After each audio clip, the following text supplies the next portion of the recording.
Number 3. Again, we want to make sure that our equation is in standard form.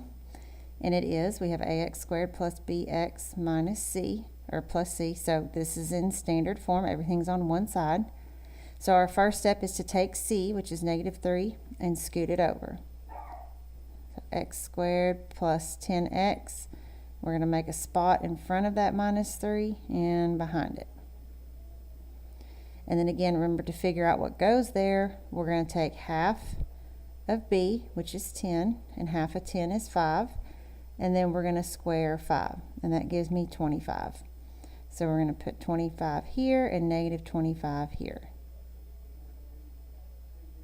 And now we're going to factor this into our two sets of parentheses. Factors of 25 are 1 and 25, and 5 and 5. That's a 5, not a 2. 5 and 5.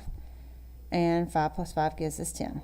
If you haven't figured out by now, it's always the factors that are identical, that are the same. So that's x plus 5 and x plus 5.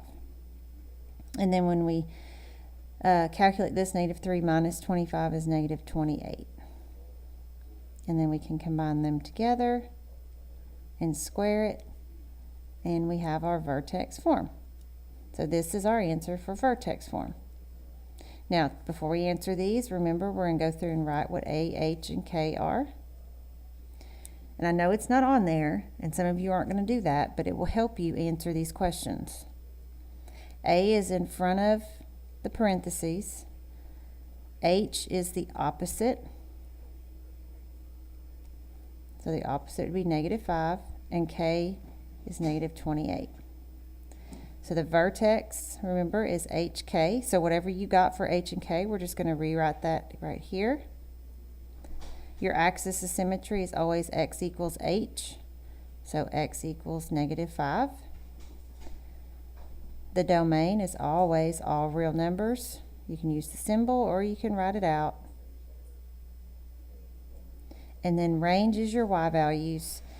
And depending if your graph is opening up or down, we're going to use greater than or less than.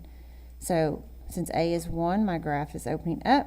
My arrows are pointing up, so that's greater than or equal to. And it's always K. And K is negative 28.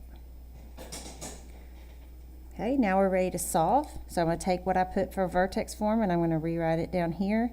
It's already equal to 0, so I don't have to change that.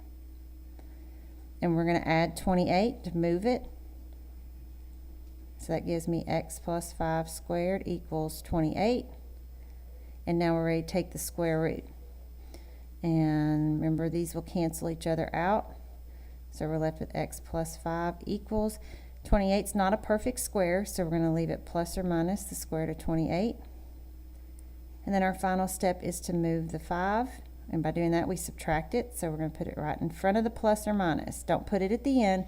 Put it in front of the plus or minus.